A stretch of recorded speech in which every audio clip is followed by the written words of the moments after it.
Gardez mon vêtement blanc. Je me suis approché du corps de ce lion et je me suis nourri de ce qu'il y avait en lui. Sans mon apercevoir, j'avais désobéi. Je n'ai pas su veiller, garder mon vêtement blanc. Les yeux de la beauté m'ont fait perdre l'onction. J'avais toujours mon nom, j'étais le grand Samson. Mais dans ma vie, il y avait plus d'onction.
Je te demande pardon, Seigneur, entends ma voix.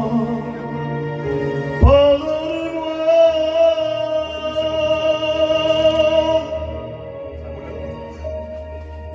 Gloire à Dieu, merci Seigneur. Alléluia. Avant de pouvoir ouvrir la parole de Dieu, j'aimerais que bébé, merci Seigneur. Ce matin, je ne voudrais pas être loin avec vous, je ne suis pas quelqu'un qui prêche longtemps. Le Seigneur a mis un mot sur mon cœur, et vous savez, je disais ça au frère tout à l'heure, vendredi, j'ai été faire la réunion à Nantes. Et puis vendredi matin, je me suis levé de bonne heure, et puis j'avais préparé un message. Et puis, vous savez, c'est un message que j'ai déjà prêché. Ça fera la deuxième fois que je le prêche, ce message. Et puis j'avais préparé ce message-là pour prêcher à Nantes.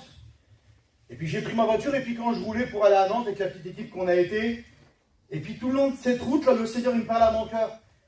Il me disait de changer de message. Et puis c'était une réunion de prière, alors je dis, Seigneur, j'ai préparé un message d'exhortation, j'aimerais partager ce que tu as mis sur mon cœur. Et dans mon cœur, ça me disait, c'est pas d'exhortation que je veux que tu fasses. Je veux que tu fasses de l'évangélisation. Et puis arrivé là-bas, j'ai parlé avec les frères et je me suis assis sur ma chaise. Et puis tout le long de la réunion à se dérouler, il y avait les témoignages des chants qui passaient.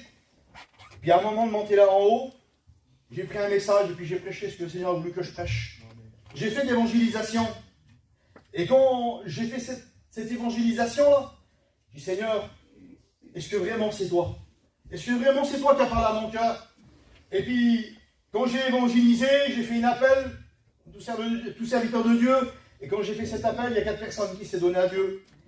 Et puis quand j'ai été me rassir, le frère Maillot, il a monté derrière. Et pendant qu'il montait derrière, il y a 2 prophéties qui s'élevaient. Et quand ces 2 prophéties, ils se sont levés, il disait qu'il y avait encore des personnes qui devaient accepter Jésus. Qu'il était tard à l'ange de Dieu. Et puis Maillot, il a fait une appel. Il y a encore 5 personnes qui s'élevaient. Vous savez, moi je n'ai aucune capacité ce matin. Et je disais ça l'autre vendredi, je disais, vous savez, ici il y a une guitare. Ça peut être la plus belle des guitares, la plus chère des guitares. Vous savez, si c'est moi qui la prends, je vous promets qu'en 10 minutes, il n'y a plus personne dans l'église. Mais si c'est le musicien qui la prend, celui qui sait s'en servir, et il va jouer des mélodies qui vont bénir les cœurs. Et vous savez, ce matin, moi, je suis qu'un instrument entre ses mains, et j'aimerais partager avec vous ce que Dieu a mis sur mon cœur. Et vous savez, j'ai marqué comme ça, moi. Vous savez, j'avais fait 2 messages, et avant vendredi, j'ai mélangé un peu les 2 messages. J'avais prêché ce message-là, le titre du message, j'avais prêché à la réunion d'hommes, le 25 novembre. J'avais prêché le titre du message. J'ai prêché « Les héros sont fatigués ». Et puis, j'ai pris un autre message, j'avais prêché un autre message le 4 novembre ici à l'église, sur le sommeil, l'endormissement spirituel. Et j'ai mélangé un peu les 2 messages, et ce matin, j'aimerais les partager avec vous. Je voudrais pas être long ce matin, je voudrais laisser diriger, je voudrais que c'est lui qui prenne la place. Moi, je voudrais m'effacer, si seulement ce matin, je pourrais descendre avec vous. Parce que ça nous arrive aussi, nous serviteurs de Dieu, des fois, d'être fatigués. Et là, la Bible nous dit que les héros sont fatigués. Et puis j'ai marqué un peu plus bas, un peu de sommeil, un peu d'assouplissement, un peu croiser les mains pour dormir. Et la ruine soudaine te surprendra. Il y a combien de nos chrétiens aujourd'hui qui sont fatigués? On le voit réellement dans les réunions. Ils sont là de corps, mais d'esprit, ils ne sont pas là. Et ce matin, ce que je voudrais, par le moyen de la parole, c'est de vous réveiller, c'est d'être avec nous, c'est d'être ensemble. Il dit comme ça, veille et prie à ce fin que vous ne tombiez pas dans la tentation. L'esprit est bien disposé, mais la chair est faible. La chair a les désirs contraires à l'esprit. La chair voudrait qu'on soit dans le monde, qu'on puisse travailler, qu'on puisse faire nos affaires. Mais ce que veut l'esprit, elle veut être là, elle veut être dans la présence de Dieu, qu'on soit bénis ensemble. Et vous savez, il y a un homme dans la parole de Dieu, ça se trouve dans Acte 20, verset 9. Il dit un jeune homme nommé Eutychus, était assis au bord de la fenêtre, s'endormit profondément. Il y a combien de nos chrétiens qui sont à l'église et ils sont endormis spirituellement? Pourquoi tu t'es endormi? Parce que tu t'es fatigué. Fatigué à avoir un pied sur le trottoir et un pied sur la route. Et ce que Dieu te demande ce matin, c'est d'être réveillé, c'est d'être dans l'église, c'est de pouvoir prier, c'est de pouvoir chanter, c'est de faire ce que Dieu veut que tu fasses. Et là, la Bible nous dit qu'il était juste tombé de la fenêtre, il tombe à mort. Je voudrais te réveiller ce matin avant que tu tombes mort, avant que tu sois mort spirituellement. Arrête de te tracasser. Arrête de te tracasser des affaires de ce monde. Les affaires du monde, c'est que vanité.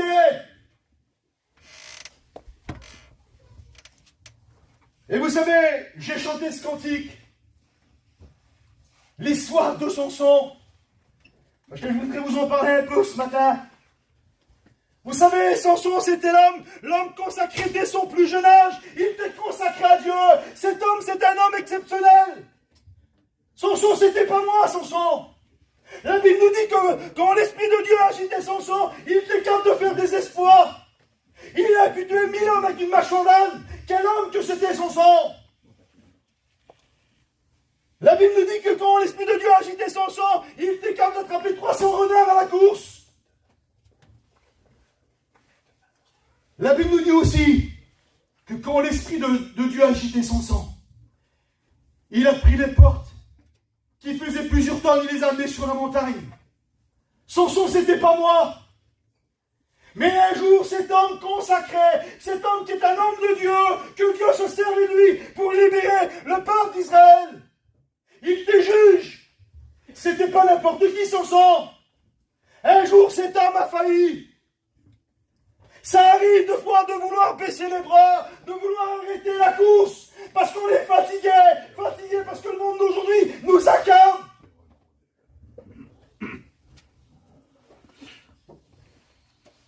Et Samson s'est laissé séduire. La Bible dit comme ça, dans Juge 16 au verset 18, il dit, Dalida, voyant qu'il avait ouvert tout son cœur, envoya les princes des Philistins et leur fit cette réponse. Montez, cette fois il m'a ouvert tout son cœur. Et vous savez, je voudrais vous dire ça ce matin. Il ne faut pas sous-estimer l'ennemi. L'ennemi est tout puissant. L'ennemi a plus de 6000 ans sur l'homme. L'homme, il connaît ses failles. Et lui, ce qu'il essaye de chercher, il essaye de chercher la faille en toi. Et quand il trouve la faille, il vient et puis il essaye de détruire. C'est pour ça qu'il dit un peu plus beau, veille et prie. C'est de veiller dans la prière, dans la mise à part. Et puis ce qui est important aussi, c'est de venir aux réunions. C'est important, c'est là qu'on prend des forces. C'est pas en restant chez nous toute seule qu'on va prendre des forces ou qu'on prend des forces matin. C'est ici, c'est dans ce lieu. Amen. Amen. Et vous savez, Samson, avant de défaillir,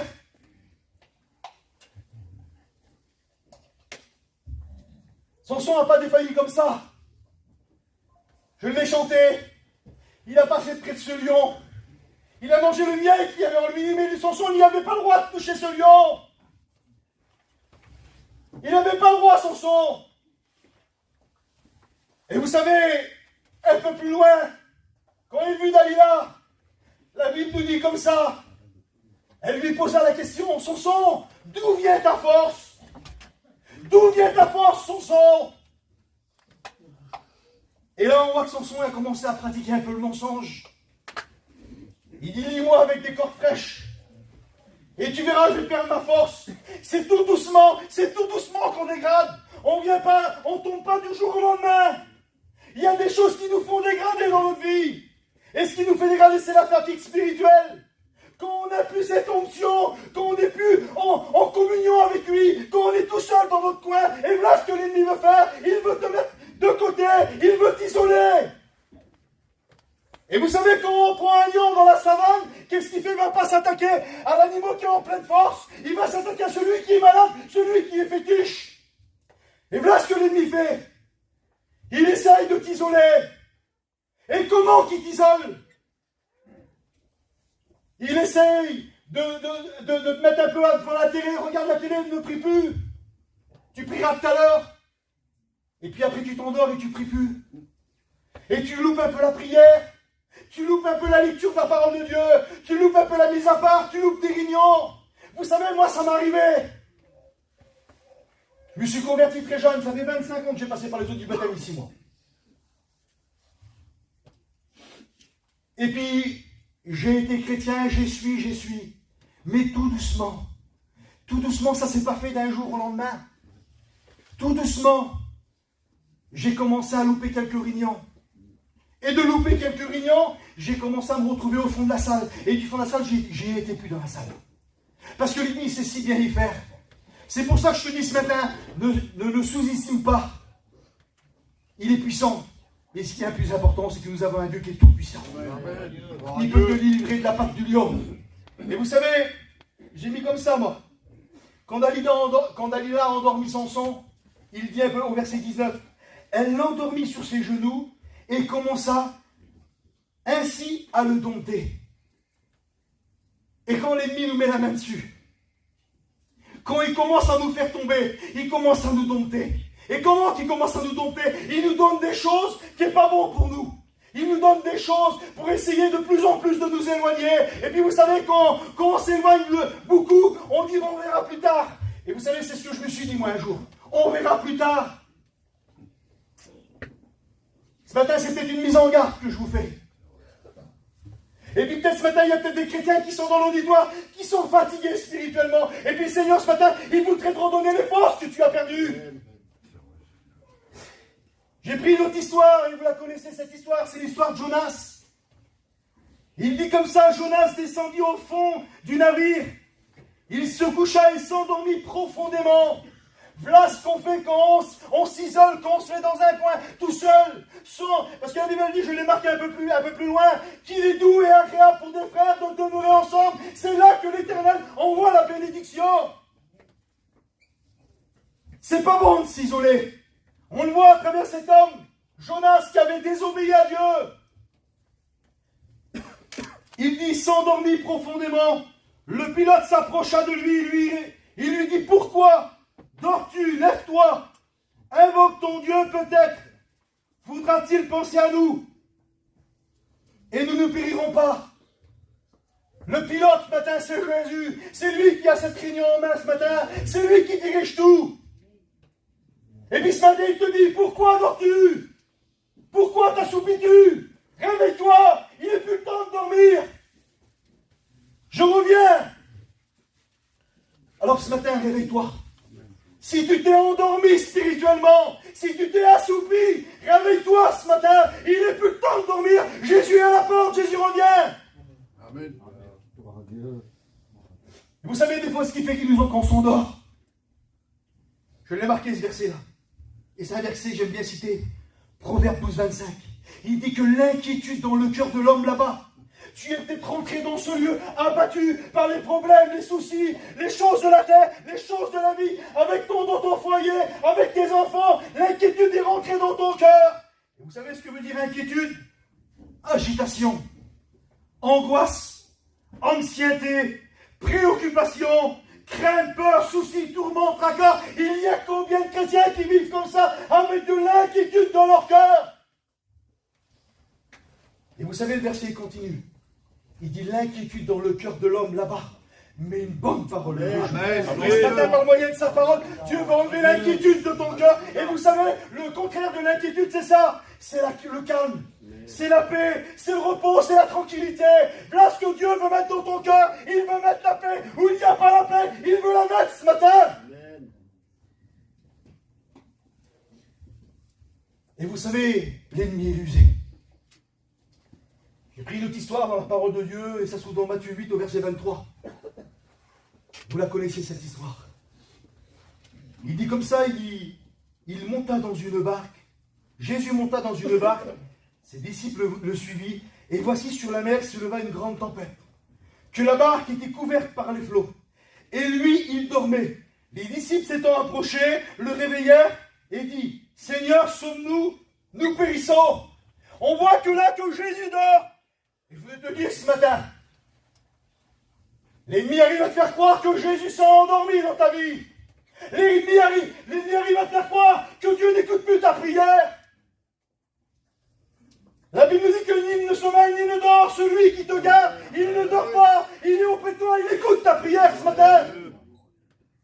Et ce matin, il voudrait exaucer ta prière. Tu es peut-être rentré dans ce lieu. Tu avais peut-être maintenant l'idée de ne pas être ici ce matin. Mais si tu es ici, ce n'est pas un effet du hasard. Parce que Dieu l'a voulu que tu sois ici. Parce que Dieu a des bénédictions en réserve pour toi. Mais ce matin, c'est à toi de saisir ces bénédictions. Il dit comme ça, le destructeur marche contre toi, garde la forteresse, veille sur ta route, affermis tes reins, recueille toutes tes forces. Veille sur ta vie chrétienne ce matin, recueille toutes tes forces. Tu es peut-être venu ce matin abattu, tu as plus de force, mais ce matin Dieu veut te redonner les forces que tu as perdues. Parce qu'il dit comme ça dans Habacuc 2 au verset 1er, il dit j'étais à mon poste, je me tenais sur la tour, je veillais ce que l'Éternel me dirait. Et quand on lit cette histoire, c'est l'histoire d'Habacuc, il dit j'étais, c'est qu'il n'y était plus. Tu es peut-être plus à ton poste où Dieu voulait que tu sois. Mais il serait bon ce matin que tu reviennes à ton poste ce matin et tu dis Seigneur, je veux combattre, j'ai peut-être perdu les armes, mais ce matin, je veux reprendre les armes pour combattre. Ça arrive d'être fatigué. Vous savez, je suis serviteur de Dieu, et puis il y a des serviteurs de Dieu qui sont là ce matin. Si je leur poserais la question ce matin, ça leur est arrivé aussi à eux d'être fatigués. Et moi qui vous prêche, ça m'est arrivé d'être fatigué. Ça m'est arrivé de vouloir baisser les bras. Vous savez, j'étais parti en mission, puis j'étais dans cette mission, et puis tout allait bien. Je prêchais, puis la fatigue spirituelle est venue sur moi. J'ai passé par des moments difficiles où j'étais prêt à baisser les bras, j'étais prêt à tout abandonner. Parce que là, l'ennemi, quand tu laisses la faille, il vient, il détruit. Et lui, c'est ce qu'il voulait. Il voulait détruire mon ministère. J'étais prêt à tout abandonner. Et vous savez, j'étais assis sous le canapé de ma copine. J'étais allongé et puis j'écoutais ce cantique. Tu dois continuer. Il faut continuer. Et puis ma compagne allait monter et puis je pleurais comme un enfant. Et ma compagne allait monter, elle dit ce qui se passe. J'avais même pas la force de lui dire ce que j'avais dans mon cœur. Elle a voulu prier, mais tellement que l'ennemi m'avait accablé, j'avais même plus la force de prier. Ça m'est arrivé à moi, et puis je pense que ça a déjà arrivé à mes copains. Ça arrive deux fois que l'ennemi vient, et puis il essaye de nous détruire. Et là, ce que l'ennemi, il essaye de détruire. Et vous savez, quand l'ennemi essaye de nous détruire, l'été s'est passé, et on était à Basse-Bretagne avec Garma. Et puis un frère, vous savez, c'est pas un enseignant qui est venu prêcher. C'était un candidat au ministère. Et j'étais là, il était assis sur ma chaise. Et puis le message qu'il prêchait, il prêchait, tu dois continuer, ne baisse pas les bras. Et puis il était en train de prêcher, et puis ça rentrait dans mon cœur. Et puis vous savez, l'orgueil de l'homme, de s'afficher. Et celui qui passe par des moments difficiles, voudrait que tu calmes de ta place. Et je me suis pas levé parce que j'avais de l'orgueil dans mon cœur. De dire, moi, je suis un serviteur de Dieu. Qu'est-ce qu'ils vont dire? Et puis j'étais là, j'étais en miettes. Je vous dis, j'étais sous le point de tout abandonner. Et puis j'étais là, et puis j'ai fait une prière à Dieu. Le frère qui prêchait, il dit, Garma, je vais appeler le frère ancien, il va venir là, et puis il va prier le Seigneur. Et puis le frère Garma, il est monté derrière le micro. Et puis il a commencé à faire une appel pour celui qui voulait se lever. Et puis à ce moment-là, j'avais fait une prière à Dieu. Je dis, Seigneur, parce que vous savez, l'ennemi rusait. Il me disait, mais c'est pas pour toi. Ton Dieu t'écoute pas. Et j'ai fait cette prière, je dis, Seigneur, si réellement tu veux me redonner les forces, je veux que Garma m'appelle. Et puis, quand j'ai fait cette prière, Garma, il est venu. Pourtant, il y avait des anciens qui étaient là. Il y avait plein d'anciens qui sont là. Il dit, on va appeler le frère Nana, il va me dire là, il va prier le Seigneur. Et puis quand je suis monté derrière le pupitre, là, je me suis approché du micro. Et puis j'ai commencé à dire ce que j'avais sur mon cœur. J'ai commencé à dire à l'assemblée que je passais par des moments difficiles. Et puis que là, le Seigneur voulait me bénir. Et puis là, le Seigneur laisse quand même, le Saint-Esprit va tomber dessus. Le Saint-Esprit a tombé sur l'assemblée. On était tous bénis, remplis du Saint-Esprit. Et puis ce matin, ça peut t'arriver à toi aussi. Parce que Dieu ne t'a pas oublié. Dieu ne t'a pas abandonné. Il a pensé aussi à toi ce matin. Et vous savez, il dit dans Juge 8 au verset 4, Gédéon arriva au Jourdain. Il passa, lui et les 300 hommes qui étaient avec lui, fatigués, mais poursuivant toujours. Tu es fatigué, mais poursuis, parce que Dieu va te redonner les forces pour continuer la marche, pour continuer à avancer avec lui. Amen. Gloire à Dieu. Et vous savez, dans Exode 17 au verset 12, vous connaissez l'histoire, c'est l'histoire de Moïse. La Bible nous dit que Moïse était là. Moïse était sur la montagne avec Hur et Aaron. Ils étaient là tous les deux. Ils étaient avec lui. Moïse fatigué. Et ça arrive d'être fatigué. Mais ce matin, parmi nous, il y a des Hur et des Aaron ce matin. Et je pense à ça, Hur et Aaron, ils ont été là, et quand ils ont vu Moïse qui était fatigué, ils ont pris une petite pierre, ils l'ont posée, et ils ont assis Moïse dessus. Il y a des chrétiens qui ont préparé la salle ce matin, pour que tu puisses être assis, pour que tu puisses être dans ce lieu ce matin. Amen. Et là, Moïse fatigué. C'est pour ça que je vous dis ce matin, on a besoin de vous dans les réunions, on a besoin de vous dans la prière, on a besoin de vous d'être avec nous. Quand on chante des cantiques, c'est ensemble que Dieu bénit. Amen. Et là, Hur et Aaron, ils ont été là, Moïse n'avait plus la force d'élever la main, ça arrive d'avoir plus de force. Et la Bible nous dit que Hur et Aaron, ils ont vu que Moïse était fatigué. Ils ont pris les mains de Moïse et les ont enlevés au ciel, signe de victoire, signe de bénédiction. Et ce matin, tu es là et tu n'as pas la force de lever ta main. Mais ce matin, parmi nous, il y a des Hur et des Aaron qui sont là, à travers nos prières. Ils vont t'aider à lever la main, à crier à Dieu, parce que Jésus est là pour te bénir ce matin. Gloire à Dieu. Je l'ai dit, verset Psaume 133, il est doux et agréable pour des frères de demeurer ensemble. C'est ensemble la bénédiction. C'est pas en tirant chacun de notre côté qu'on va être béni. C'est ensemble que Dieu veut bénir ce matin. Dans le combat, tu es fatigué. J'ai marqué comme ça, non mais tu n'es pas tout seul. Premièrement, tu as Jésus qui est avec toi. Et ce matin, tu as tes frères qui sont là pour t'aider à combattre, pour t'aider à avancer. Et vous savez comment qu'on peut vous aider ce matin, c'est en élevant ta voix. C'est en demandant à Dieu ce matin. Tu vois, Seigneur, mon combat. Tu vois, j'ai plus la force d'avancer. Je suis en train de baisser les bras, je suis en train de tout abandonner. Est-ce que tu fais comme ça ce matin? À travers la prière, on va aider. On va t'aider, on va intercéder pour toi ce matin. Il dit dans Justice au verset 12, il dit l'ange de l'Éternel lui parut. Et il dit l'Éternel est avec toi, vaillant héros. L'Éternel est avec toi ce matin. Tu es un vaillant héros, tu es une vaillante héros ce matin.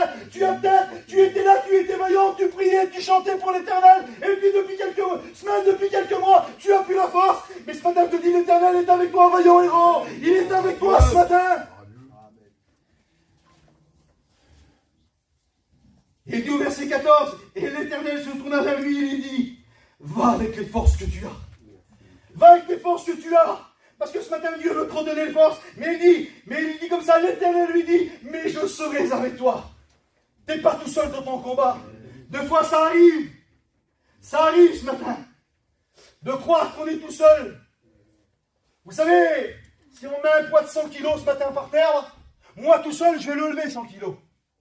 Mais s'il y a 150 kilos ou il y a 200 kilos, j'aurai besoin de mes frères pour le lever. Et c'est ensemble ce matin. S'il y a des choses que tu n'arrives pas dans ta vie, ben nous on veut t'aider à avancer. On veut te tendre la main comme Pierre était là dans la barque, quand il a descendu de la barque, quand il marchait sur les eaux. La Bible nous dit que Pierre s'enfonça. Mais Pierre, il savait qu'il y avait la solution. Il a crié à Jésus. Amen. Jésus, sauve-moi. Vous croyez que Jésus l'a laissé s'enfoncer? Non, il lui a tendu la main, il l'a aidé à sortir de l'eau, à remonter dans la barque. Est-ce que ce matin Dieu veut? Il veut t'aider à remonter dans la barque, à pouvoir ramener ensemble, pour avancer jusqu'au ciel. Amen. Ésaïe 40 au verset 29, il donne de la force à celui qui est fatigué. Il veut te redonner les forces ce matin. Et ceux qui se confient en l'Éternel, ils renouvellent leurs forces. Et 1 Samuel 17 au verset 32, vous connaissez l'histoire. C'est l'histoire de David. Il dit, David dit à Saül que personne ne se décourage. Et j'ai marqué comme ça, moi, depuis des semaines. Tu es un Saül. Tu es découragé. Mais ce matin, sois un David. Prends en considération ce matin que Dieu veut t'aider ce matin. Vous savez, il dit comme ça au verset 20. David se leva d'un bon matin. Et ce matin, tu t'es élevé ce matin, tu avais peut-être plus de force, tu es venu à la réunion, mais tu es en miettes. Et ce matin, c'est un bon matin pour toi. Il dit que Dieu fixe de nouveau un jour. Et ce jour, c'est aujourd'hui. C'est le aujourd'hui de Dieu pour toi ce matin. Parce qu'il veut te redonner les forces. Et vous savez, quand David est venu, qui est descendu pour donner du pain à ses frères, la Bible nous dit comme ça, que le géant Goliath, il descendait pour insulter l'armée d'Israël.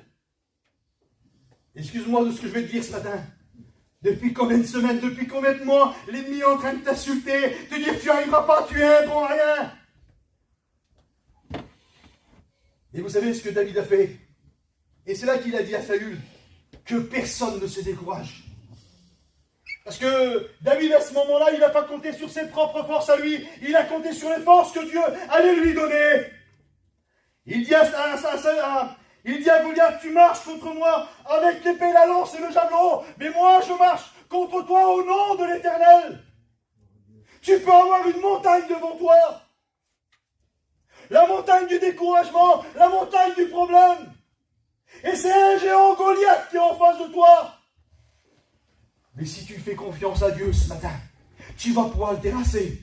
Parce qu'il faut que tu lui fasses confiance ce matin. Des fois on est là, on demande des choses à Dieu, mais on n'y croit même pas réellement. Je l'ai prêché la dernière fois au Trop-Malin. Apprendre à lui faire confiance. Des fois on ne lui fait pas toujours confiance. On demande des choses, mais une heure après, on peut... Je ne crois pas que je vais le recevoir. Ça ne marche pas comme ça. La foi, c'est de croire en l'impossible. Amen. Matin, il serait bon que tu crois en l'impossible. Et vous savez, il y a un autre homme dans la parole de Dieu, ça se trouve dans Néhémie 2 au verset 19. C'est l'histoire de Néhémie. Les murailles de Jérusalem sont écroulées. L'ennemi avait fait des ravages. Et puis l'ennemi a fait des ravages ce matin, peut-être parmi des personnes qui sont là ce matin. L'ennemi a fait des ravages. Et là, la Bible nous dit que Sambala et Tobidja, étant informés, se moquèrent de nouveau et nous méprisa. Il dit, que faites-vous là? Et c'est peut-être ce que l'ennemi te dit ce matin. Qu'est-ce que tu fais là? Qu'est-ce que tu fais là ce matin? Ton Dieu t'a oublié. Ton Dieu t'a délaissé. Tu es fatigué, tu n'as plus la force. Mais Dieu t'a pas oublié. Vous savez ce qui vient un peu plus bas? Et je leur fis cette réponse. Dis ça à ton ennemi. Dis ça à ton Goliath ce matin. Et je leur fais cette réponse. Le Dieu des cieux nous donnera le succès. Nous nous lèverons, nous ses serviteurs, et nous rebâtirons. On veut rebâtir ce que l'ennemi a fait. Les brèches que l'ennemi a fait, on veut les rebâtir ce matin. On ne veut pas les rebâtir tout seul. On veut les rebâtir avec lui. Si c'est lui qui rebâtit, ça sera une fondation solide ce matin. Je lis encore 2 versets, puis après on va prier le Seigneur. Je vous l'ai dit, je ne serai pas là avec vous ce matin. Philippiens 4 au verset 13. Il dit, je puis tout par celui qui me fortifie. Amen. Vous savez, ce matin, celui qui vous fortifie, ce n'est pas moi ce matin. Si ça c'est moi qui viendrai vous fortifier ce matin, et vous repartirez comme vous êtes venus ce matin. Et celui qui s'est déplacé ce matin, il s'est déplacé de son ciel de gloire. Il est dans nos cœurs, il habite dans nos vies ce matin. Parce que nous sommes le temple du Saint-Esprit ce matin. Il est là et il veut te redonner ce que tu as perdu. Il veut te redonner les armes que tu as fait tomber. Tu as peut-être fait tomber l'épée de la parole de Dieu. Tu as fait tomber le bouclier de la foi qui nous représente la prière. Tu as peut-être fait tomber l'épée qui est la parole ce matin. Tu as peut-être fait tomber les chaussures du zèle. Tu les as laissées. Il veut te les redonner ce matin. Parce que vous savez ce qu'il dit dans Jean 22, 28? À tes résolutions répondra le succès. Tu veux avoir du succès dans ta vie chrétienne? Tu veux continuer à avancer? Tu veux continuer à combattre? Ben reprends les armes ce matin. Il est prêt à te les redonner. Il ne t'a pas oublié. Il est là ce matin. Les armes sont là ce matin. Reprends les armes et combat. Combat parce que Jésus revient. Il n'est pas le moment de baisser les bras ce matin. Alors sur ces quelques mots, je vous ai dit que je ne serai pas loin avec vous ce matin. C'est pas à force de parole ce matin. Je vous ai partagé ce que le Seigneur a mis sur mon cœur. Gloire à Dieu. Et ce matin, je vous ai laissé faire Saint-Esprit ce matin. Alléluia. C'est lui qui bénit les cœurs. Oui, Jésus. Connais tout notre Dieu. Je vais juste vous chanter encore un cantique et puis après on va prier le Seigneur. Béni soit ton nom. Je voudrais qu'on ferme les yeux ensemble ce matin. Je demande à Rudy qui prie le Seigneur.